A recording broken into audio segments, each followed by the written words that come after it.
Welcome to March to the Pod, currently the only podcast designed to exclusively talk about the Sam Houston Bearcats. In this episode, we will consider whether Sam Houston should coerce a rivalry or just let one develop naturally. Ben has been attending football practices. He brings us an update in his impressions, along with an injury update, which is very, very big right now. And then soccer and volleyball are getting started soon. Ben has a preview of each team for us. I'm your host, Corey Hogue, the non-FBS insider at Dave Campbell's Texas Football. Find me on Twitter and Facebook and Instagram and TikTok. You name it, Corey Hogue Sports. It's all one word, CoryHougesports. It's that simple. I'm joined by the creator and manager of Sports of SHSU on Twitter and Instagram, the chief operating officer of the Cat Fund and a proud Bearcat alum, Ben Sorrells. Ben, it's good to talk to you again. Episode 3 came a lot quicker than episode 2. It did, and speaking of coming up quickly, it is August already, and we've got some football this month, fall practice. We've got soccer, we got volleyball, so things are about to get rolling, and it's right there. It's upon us. It is. It's an exciting time. We've got camp going. We've got all kinds of preseason teams coming out and all that. And we've got, some fun stuff to talk about as the Bearcats are moving up. We are a podcast on the Republic of Football Network and an extension of Dave Campbell's Texas Football. Please like and subscribe to the podcast and follow us on the various social media platforms, including Twitter, Facebook, Instagram, Threads. Soon I'll be we're going to have a TikTok on it probably here shortly too. Just trying to work on getting that name set and everything on there, trying to make sure I can get I want everything to be the same, Ben. That's one of my keys. I got to have everything the same across the board. Yeah, got to streamline it. March to the pod. Got to make sure you get it in there. That's right. And it's all one word. It's March with the number 2 and then the pod. So March to the pod with the number 2 in there. And to those of you watching us on Dave Campbell's YouTube page, we say hello and welcome and thank you. Ben, I want to take a moment here and just really, really brag on our audience. Seriously, this is only 2 episodes in, and the feedback has been tremendous. The number of people that have been watching on YouTube and listening on the Republic of Football Network, it's humbling in a way, Ben, that many people really want to hear what we've got to say about the Bearcats. I know, and we knew we would be the only one at the moment coming in, only podcast, but it's still really cool to see all the feedback, whether it be on social media. I know there's been some discussion on Cat fans. I know our YouTube video's been doing really well, so it is really cool. We knew this would kind of be a new thing, and we didn't know exactly how it would go, and I think it's been really well received through these first couple of weeks, and it's only going to grow from here, so I'm super excited. Oh, I think so too. And, because of you guys and you are the fans and you're the reason we're doing this, always let us know. If you've got an idea, drop us a line, head into our messages. We want to hear from you. It's very important that we could tailor this to what you want to listen to, because without you, we don't have a job doing this here. Yeah. Also, if anyone would like to be a sponsor, we could take title sponsors. We can have any sort of sport. We have 3 legs. Ben, I think also here, as we're giving this sponsorship pitch, we should also take a moment to refer people who may not be aware of why we are named March to the Pod. First off, if you want to know the deep dive into it, episode 1. We did that in episode 1, and please go back and listen to that. But if you want the shorter version, then the too long didn't listen. Is that the TLDL, Ben? Is that? I think that checks out. If you want the too long didn't listen version, then Google March to the Grave and then tripod Sam Houston, and you will find out why we've named this show March to the Pod. It's got deep connections to Sam Houston, which we're very, very proud of. And we want everybody to know about these traditions too, because these are awesome. Right, they are, and it's a really cool conglomerate of 2 really notable and well-known kind of traditions and facts and history about the school, which is something we want to celebrate. and have it be a part of the podcast as we move forward in kind of a new era of Bearcat athletics. So looking back to the past and celebrating the future. It is. So again, if you would like to sponsor this, that's the name connection. We could get you in here. We have 3 legs. That's the reason when we go back through that, we got 3 legs in honor of Tripod. And so you could be a sponsor of one of the legs. We could have the March to the Pod presented by. You could be a presenting sponsor. Just let me know, hit me up, shoot me an email, Cory.hogue@texasfootball.com. That's Cory. There is not that other letter that most people put in there, man. Cory.hogue@texasfootball.com. And we will be more than happy to talk with anybody who wants to be a part of our podcast. We definitely welcome you. Ben, today's first leg, that's going to be fun. This is a fun show we have going, and we're starting it off with a bang because there was some talk of rivalries. And what does Sam Houston do now? We don't have the Battle of the Piney Woods. It's gone for the foreseeable future. I tell you, as somebody who has a little bit of knowledge of this, Stephen F. Austin does not have any thoughts right now of moving up. Okay, just throwing that out there. Take that for what you will. I'm not always 100% correct, but I can tell you that I'm told they have no thoughts of even thinking about moving up right now. They are very happy where they are. They understand their place, and having just been a part of the Texas system, I think they want to see how that's going to work, and naturally so. But look, we ain't talking about the purple people, okay? No. We're talking about the Bearcats, man. Conference. But the reason the Battle of the Piney Woods is over, and honestly, that's sad. Yeah, you know, it is. It is. Yeah, it's something that's been there for as long as anybody can remember, and it's one of the most celebrated kind of traditions in Sam Houston athletics. So it is sad, but on to new, bigger, and better things.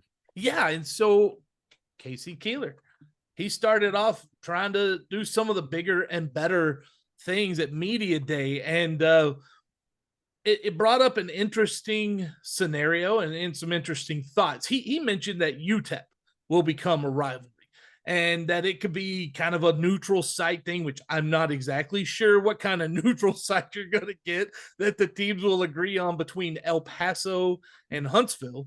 There's not a whole lot in a straight line around there. And, you know, Ben, I want to get into this a little because you're not going to probably do it in the Metroplex, right? Mm-hmm. That's a little too far for El Paso. You're not going to go to Lubbock. I have no idea where that could be.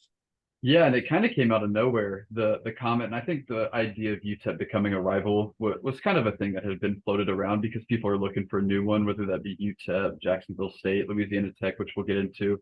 But yeah, it kind of came out of nowhere and kind of took people by surprise, and especially the neutral site game. I think the battle for Texas could kind of be a cool thing within Conference USA. It could kind of be like a regional recruiting battle, and the two teams kind of duke it out with a lot of recruits. And so maybe they were recruiting one guy and the other school was too, and one school wins out a guy, and something like that. I mean, so the UTEP thing could come about. As far as a neutral site, like you said, I don't think Dallas really works out for either school. Lubbock, I don't think would work out. You would have to think maybe Austin or San Antonio, something like that, somewhere in one of those areas. But it'll be interesting to see what comes about it if it does become a rivalry, where it gets played, and just kind of what comes out of the UTEP game. And yeah, we'll see what happens this first year, kind of what it looks like. Maybe the fans will get into it on social media and stuff like that, and it'll come about. But yeah, I thought it was an interesting comment from Keeler. Okay, so before I go into names for the rivalry with UTEP, because I've thought of a few now. I thought of one here. Okay. So I'm probably gonna forget it by the time we get back to it. But regardless, I want to ask you, is it better to try to coerce this rivalry to make it happen, or is it just better to let one of these develop? Because there's going to be a team you just don't like in the conference. Is it better to figure out who that is, or to go ahead and try to push the fans in a certain direction? Yeah, I think it's kind of just better to let something happen naturally. Because if something does come up, you don't want to force it with another team when this other rivalry is really brewing. So I think it's best to just kind of let it come naturally. And I think there's a couple teams people have in mind, UTEP being one, and then Louisiana Tech being close, Jacksonville State, they kind of have a history together. So I think it's best to just kind of let it happen naturally. Because if you really force it with UTEP and then you just start to hate Louisiana Tech, it's going to be kind of awkward. And what's really your actual rivalry? So I think just let it come about, and it's going to take a couple of years. It's not going to happen day one or first year in the conference necessarily, but I think it'll come about over time. Let me give you a counter version to what you just said too, because I agree with what you said. You were 100% correct, but I think having two rivals might also be beneficial. You have the Texas-Oklahoma rivalry, and then you have the everybody else against Oklahoma rivalry, right? Right. So I think if you've got the battle for the best orange, you got that going on out there between the Bearcats and UTEP, and you've got, you could do some really neat things because the logos are unique. They're workable. There could be a lot of fun stuff between UTEP and Sam Houston to kind of spur a rivalry. So maybe the answer is both. We start one with UTEP. I don't know. What are we going to trash talk? A minor? I'm not sure what we're going to do with that yet. We'll figure it out. I'm sure I could come up with something. Right. But, and then also if one naturally develops, then we have two rivalries, and that can also be fun. Yeah, and one thing I think that's really interesting is Sam Houston is coming into Conference USA, and I just thought of this, looking for a rival. We just lost ours in SFA. I don't think a lot of these schools in Conference USA are looking for a rival like, oh, Sam Houston's here, we hate them kind of thing. UTEP's got it going on with New Mexico State. Jacksonville State's got their thing with Kennesaw already. So a lot of these schools already have kind of rivalries developed, whether in conference or outside of conference. And so we're coming in looking for something. So I don't think a lot of teams are going to come in, oh, Sam Houston, we hate them right off the bat. So I think it might take a while for something to develop. And I think over time we could get to two, but I think one for probably the next 3 to 5 years is where we're going to be. And then it'll slowly develop from there. Who is Louisiana Tech's rival? Oh, man. Because UTEP, New Mexico State, yeah, we know that one, right? Jacksonville State, Kennesaw.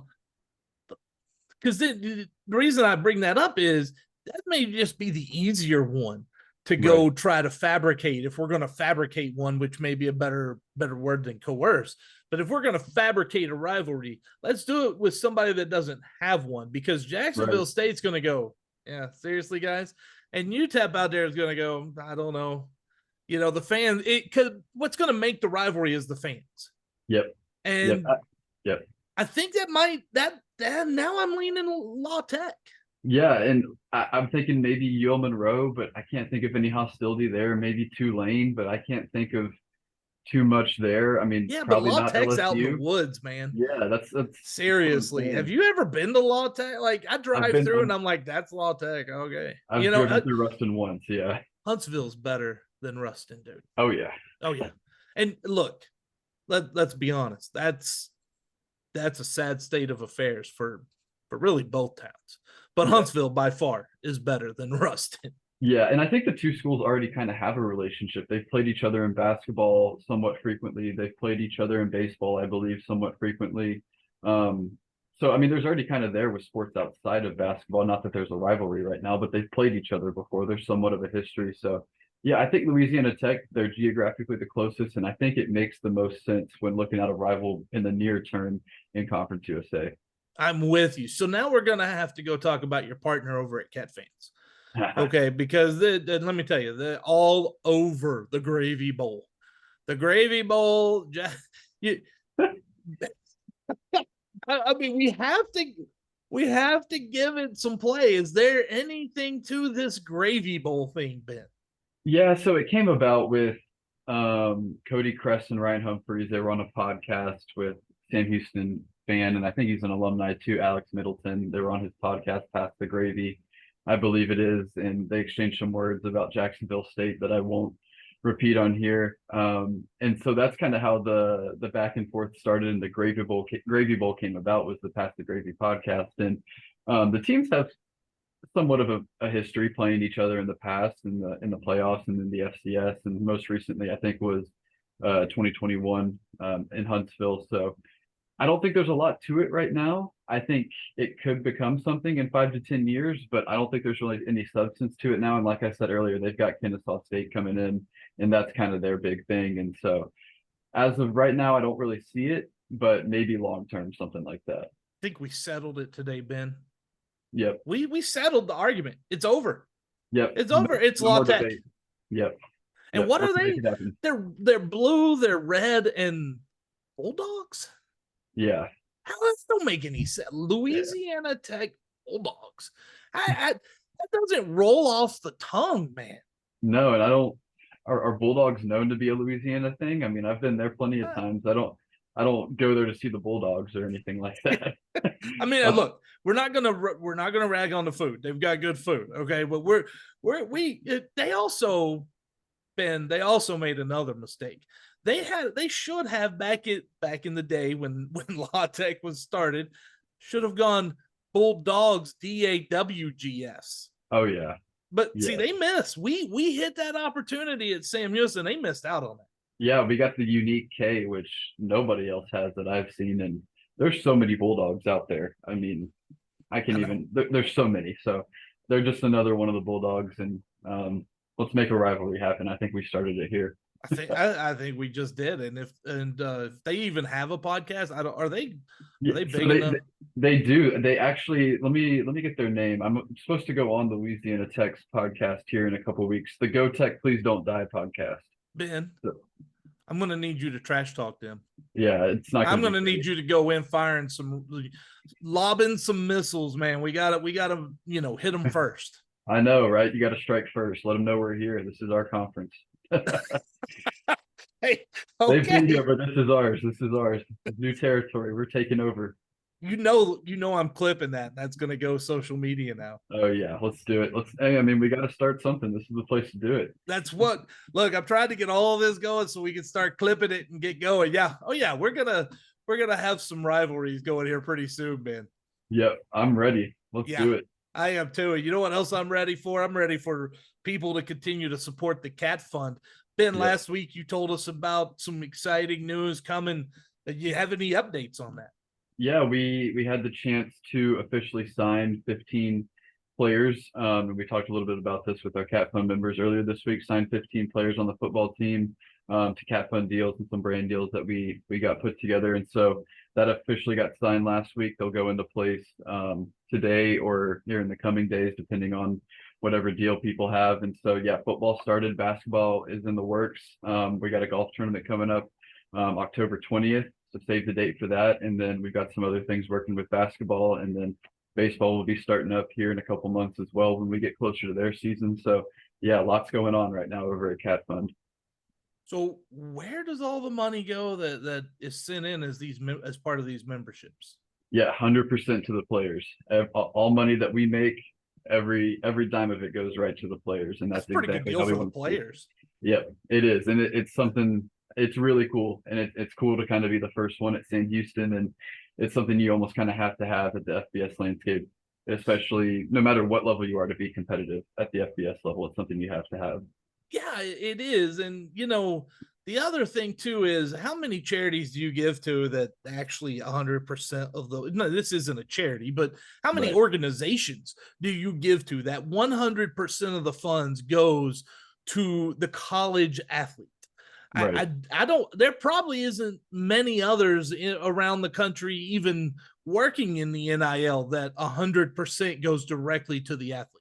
Right. Yeah. We're a board that operates everything's pro bono. So like I said, everything's going straight to the athletes. I mean, we'll have some expenses for members, apparel or stuff like that. But outside of that and the expenses that we have, everything's right to the players, and everything that we do is pro bono.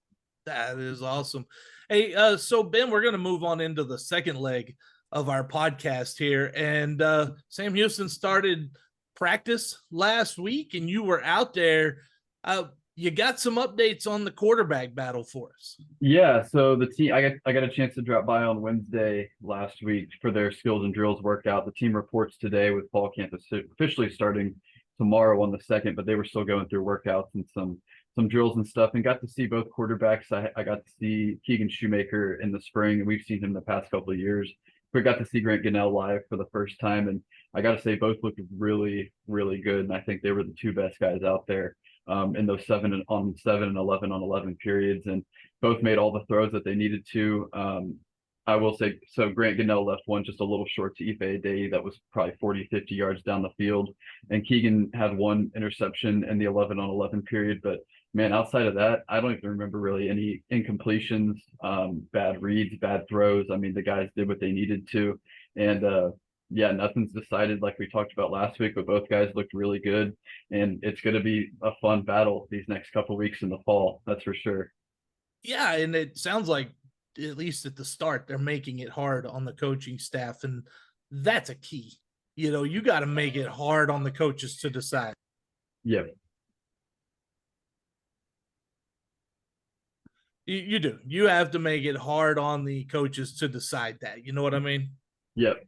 Yeah, and I know one thing that the staff will probably take into account this year, and Keeler mentioned this, I think halfway through last season, was they wish they would have named a starter last season a little earlier. They didn't name Jordan Yates a starter till I don't know if it was the day of the game, maybe the day before, 2 days before. And so guys were splitting first team reps all throughout the fall. And so I wonder how big of an emphasis it's going to be this year to maybe name a starter in a couple weeks and then give them a couple weeks with that first team offense to get things going. So yeah, it's going to be really interesting. I think it's a good problem to have right now because I feel like I would be comfortable with either one of them running the ship week one. That's an interesting concept you bring up there with, you have when do you do it? When do you set it? Because you want to give both of them as much time as possible, but you also have to manage the fact that you need, the offense needs to know, the players need to know, and then they need that time to kind of gel and work together. Is 2 weeks about the right time frame on that? Yeah, so I mean, fall camp, it starts on the 2nd. That gives you almost exactly a month, and pretty much exactly a month until the game starts. So I would probably say 2.5 weeks. Let's figure this thing out. Then give the guy a week and a half, 2 weeks, whoever is the guy, and let him run with it. I mean, unless your plan is to play both quarterbacks, which I don't think is the plan right now. I think probably giving them a week and a half, 2 weeks is kind of what I would do. But I think that's going to be really interesting. I think another reason why it's important to get a guy reps is it's a new offensive coordinator too. So you want to have him knowing what he's doing with the guy he has, because I'm sure the game plan is going to change slightly depending on the quarterback. So getting that guy nailed down at the right time is an important thing. Yeah, and you talk about that, the new playbook, new offensive coordinator, even if 80% of his offense is the same as what they were running, that's still 20% new, whatever that percentage is. That is important to have time to get working through that. Ben, on the defensive side of the ball, tell me some guys that stood out to you. Yeah, so I think the first one, and I'll just talk about a newcomer. We know a lot about the guys coming back, but a guy that really impressed me was Jabari Johnson. The ULM transfer, has over 200 career tackles, joined the program in May or June with a late transfer portal enrollee. And so he looks physically impressive. They have him listed at 6'1", 200 pounds, and I would say he's at least 200, if not more than that. I think he's going to play in that kind of nickel role, but he really took over a leadership role from what it looked like when I was there, kind of leading the guys through individual drills. He just looked physically impressive. He brings in the accolades. He's done it at the FBS level. And so he was a guy on the defensive side of the ball that really stood out to me. And I think he's going to make a huge impact in his 1 year here at Sam Houston as a grad student. That is awesome to hear. And, a lot of times we always talk about recruiting class. We do. The media does. We'll just throw it out. We'll throw out that nasty word, the media. We like to talk about, recruiting class, but then when they get to the school and they start, we don't really think about them too much until they hit the field, if they ever hit the field for some of them. So who are some of the freshmen from this year's recruiting class that you saw some things out of this week? Yeah, so two really stood out, and then I'll throw in a couple other names. So the first one was Lonnie Atkinson, the wide receiver, one of the highest rated recruits in Sam Houston history. I think he was the top rated wide receiver that we've ever signed out of Corpus Christi Miller, and he's had a great summer, and he looked really good when I was there the other day. And I think he's a guy that could maybe see the field this year as a freshman. It's a deep room at wide receiver. We talked about that last week, but I think he's a guy that could come in and maybe see some snaps because he's got enough talent to do it. Real quick, yeah. Ife did that. as a Yeah. freshman. Ife forced his way on the field. You think Lonnie could be close to doing that? Yeah, absolutely. And Ife found his way on and did a bunch of different things. And Noah Smith did the same thing, kind of found his way in a couple different roles and moving around the offensive side of the ball. But yeah, I think he's a guy that can be used in a couple different ways. He's got good size. I think he's about 6 foot, 6'1", really good speed, good hands, great route runner, put up just some incredible numbers in high school. So he's a guy I think that they probably want to try to get the ball in his hands some way, maybe even as a kick returner or punt returner. I didn't really see him working there a ton, but I could just imagine with his athleticism, that might be a place you want to slot him early on in his career. Oh yeah, you will see him on special teams, no doubt. Who are some of the other ones that you noticed out there too? Yeah, I think the one that really stood out at practice is Chanston Prox. He just had an incredible day. He had 2 interceptions in the 11-on-11 period. One of them, he pretty much took the ball out of a receiver's hands and toe tapped in to get the interception. He looked great, and I've heard he had a really good summer. He might be able to see the field some. And then another one is Jamaria Wiggins. I think he might be the top recruit we've ever signed out of Waco Connolly, I believe it was, where Kavian Gaither's from, who's also on the defensive side of the ball. So Prox had a really big day, and then Wiggins comes in with a lot of accolades and a really high rating coming in as a recruit. So those are some guys on the defensive side of ball that I'd look out for, both in the secondary. And then the injury front, man, this is the one that throughout the year we're going to have a lot of this kind of talk, and hopefully the news is good more than it is bad. So where are we standing on the injuries right now?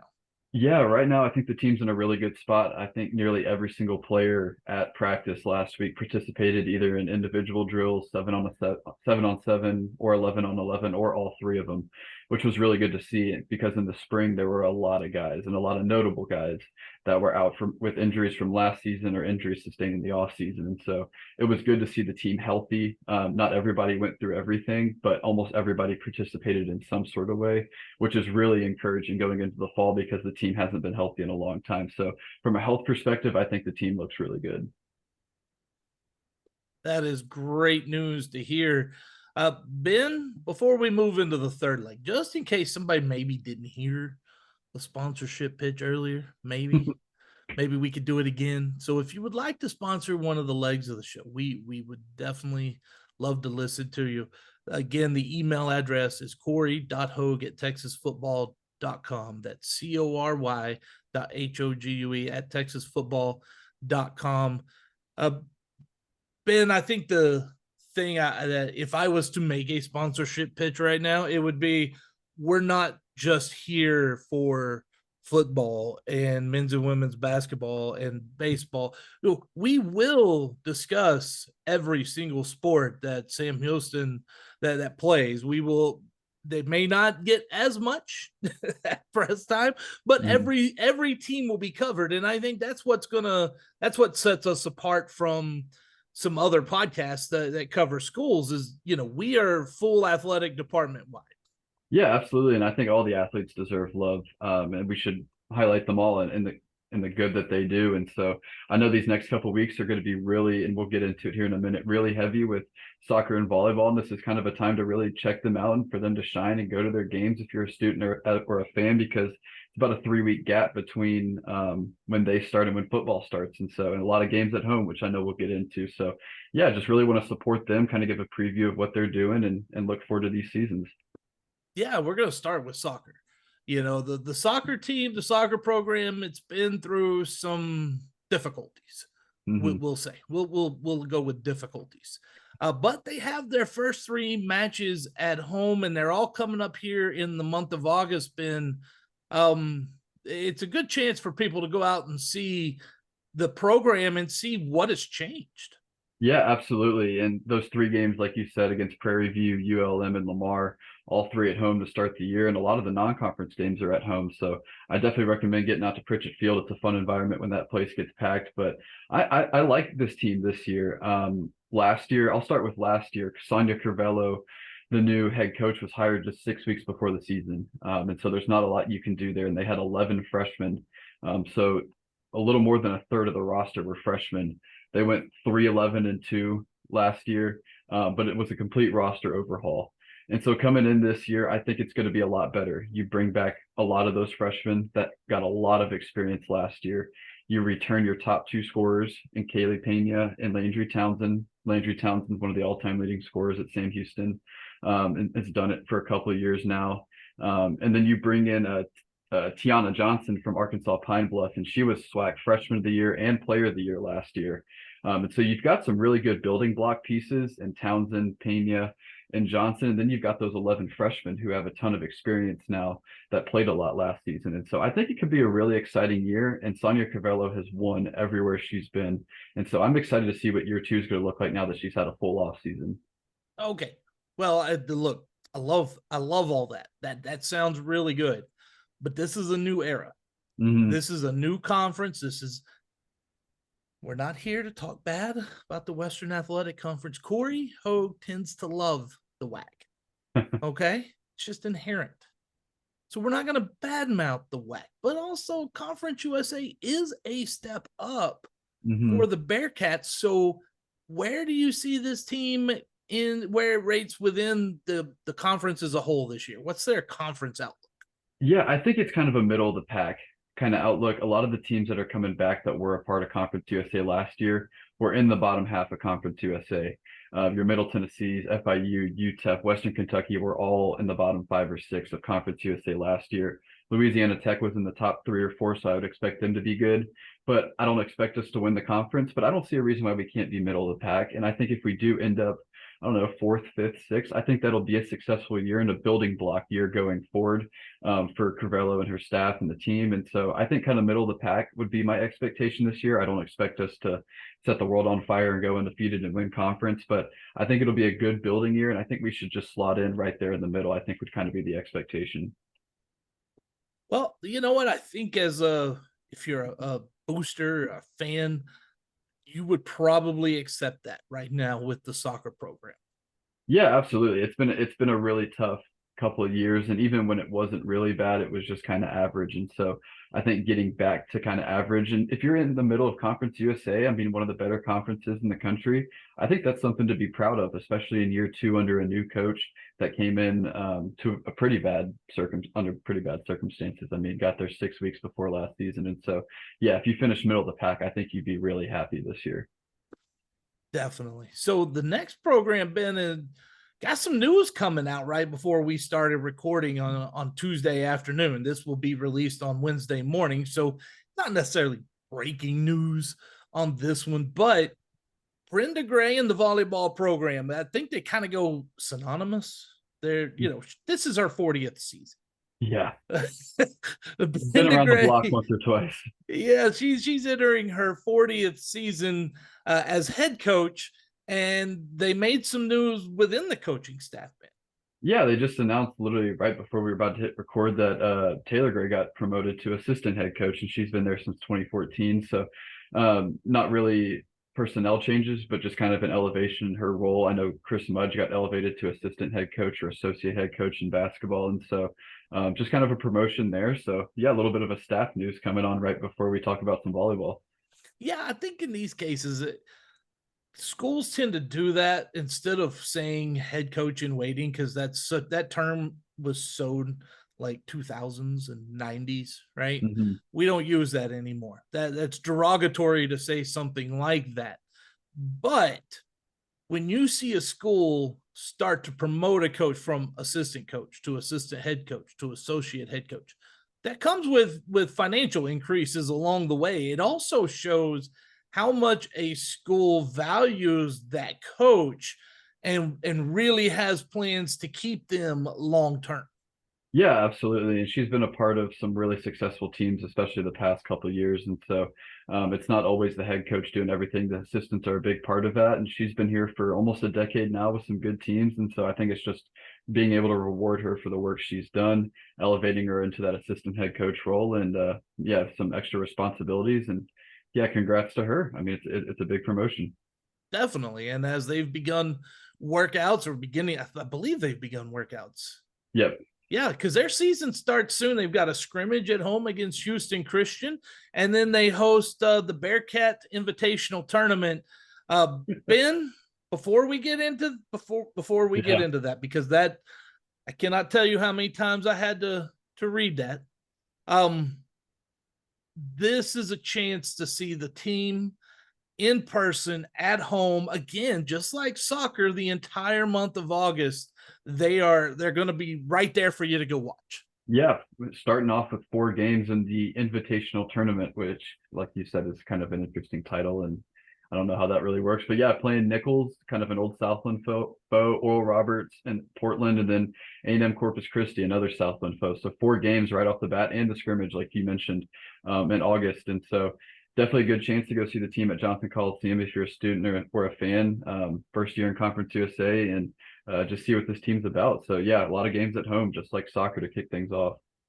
Yeah, yes, and that's a good thing. So we're going to see where they are. You mentioned former Southland. We moved up from the Southland to the WAC. That was a step up. This is another step up.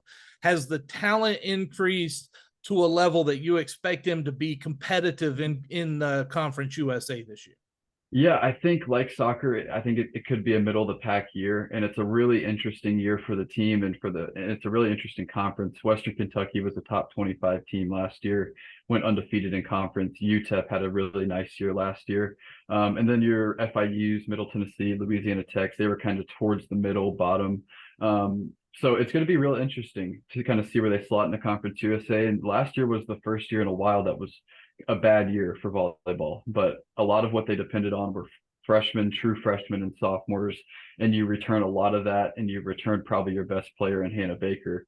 And so it'll be interesting to kind of see how the team has grown since last year, and it's a conference that I think is better than the WAC. You've got some really good teams like Western Kentucky and UTEP, but I think we could slot right in there in kind of the middle of the conference.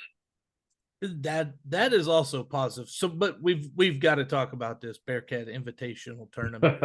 I'm gonna have to get some clarification on this, because I'm hoping that there was some sort of because I'm not sure. Can you have an invitational and a tournament? I think you can if there is a tournament, but this is just kind of a round robin, everybody play each other. If you invite people into the tournament, maybe it's an invitational tournament, but from what I've seen and everything I know, this is just kind of a round robin, everybody play everybody, which isn't a tournament. It would be weird if it was a tournament, if they've already got the game scheduled for that entire weekend. Yeah. So like I said, as far as I know and everything I've seen, I don't think it's a tournament. So maybe it's just an invitational. If there was a tournament, maybe you could add both words on there, but yeah, it's an interesting title. We'll see.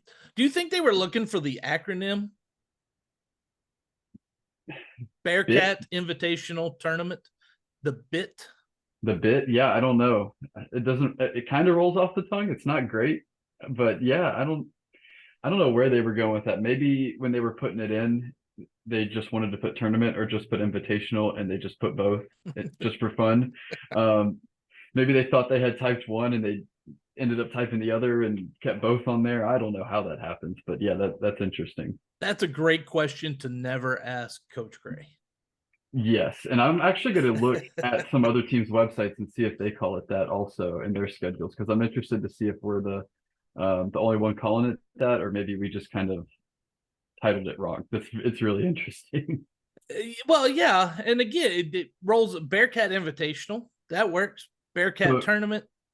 Here we go. On the A&M Corpus Christi website, it's the Bearcat Invitational. It's just the Invitational. So maybe we're getting some clarification. Let's look at Portland here. Let's go to their schedule. They have the Bearcat Invitational Tournament. Huh. Okay. So we got two. Let's check Nichols. Let's see what they say. We'll run with what they go. Okay. Schedule for Nichols volleyball. They go with the invitational tournament, so that's what wins out, I guess. We're gonna go. Hey, look, we have 2 winners today. The first winner is Bearcat Invitational Tournament, and the second winner is how much we don't like Louisiana Tech. Yeah, I think we solved a lot here. We figured a lot out today. We really did. This was a very productive episode. Yeah, we did. And before we move on here, I just want to just kind of hit on some of the players to kind of watch out for with volleyball. They bring in a middle blocker from Tarleton, Jaylabeth Garcia Rosa. She started all 30 games last year at Tarleton, put up some really good numbers. Hannah Baker returns, and she actually went to Team USA training camp this summer after a huge year last year, set some program records last year. So she's going to be really exciting at the libero position. And then some of those players that were freshmen and sophomores last year that were really young, Mackenzie Morvant, Haley Hyder, Avery Fowler, Abby Clayton, all saw some good action last year, put up some good numbers. And there were 6 freshmen on the team last year, and some of them put up some really big numbers. Haley Hyder being one of them. Madison Dyer transferred out, but she had a massive year as a freshman, and there's 6 freshmen this year. So maybe we see 1 or 2 of them emerge. So some pieces coming back, some pieces you've added from the portal, return Hannah Baker, who is going to be your star. So it's going to be an interesting year. Hey, I'm looking forward to it. We will definitely take some time to discuss, and hopefully it's good things. That's what we hope for. Yeah, and it's a team that's won a lot. I mean, I've been around Sam Houston for 6 or 7 years now, and last year was really the first year that they didn't win a lot, competing for conference titles, winning a lot of games. And so I think it's time to get back to what they're used to, and I'm excited to see if they can do it. Year 40 is going to be the year, man. Yeah, I mean, this is year the one. 40 for her here at Sam Houston. This is the one where you think of real quick, completely off script, which is exactly what I love to do. It's on brand for me to go off script. But what Coach Gray has seen during her tenure at Sam Houston is remarkable. Coaches have a hard time, and let's give her a ton of credit here. Coaches have a hard time as you move up divisions of being successful. You don't see a lot of coaches that move up with a team through a division stay. I think more often than not, they don't, right? They don't last. She has been through NAIA, right? Yeah, probably. Yeah. I mean, she's been through, they were the WAC, the Southland, the Gulf Star. She's been through so many. And now we're going back through the Southland again, the WAC, and now the Conference USA. She's been such a part of this school. It's really a credit to her and how good a coach she is that she has been able to be in Huntsville this long. Yeah, a testament to the ability to adapt, like you said, to many different conferences. And I think her and Bobby Williams have been there probably both about 40 years, and they've kind of seen this all the way through and gotten this thing to Conference USA. And yeah, she's done a great job in the story. I remember she was on a podcast a couple months ago talking about how she got to become a head coach at Sam Houston. I think she was like an assistant at a high school, and then a Sam Houston assistant left, and she came on last minute, and then the head coach left the next year. So she went from a high school assistant to Sam Houston head coach within about a year, and she's done it ever since and done a really good job and won a lot of games. So, and I think she's the longest tenured head coach, or one of the longest tenured head coaches in all of NCAA volleyball. So yeah, definitely one of the pioneers of coaching at Sam Houston, really one of the most successful ever. And yeah, she's done it a long time, that's for sure. Yes, and she's done it very successfully. And not only does it show her ability to adapt to the game, because the game has changed a lot during that time, but she's adapted to the players, to the recruits.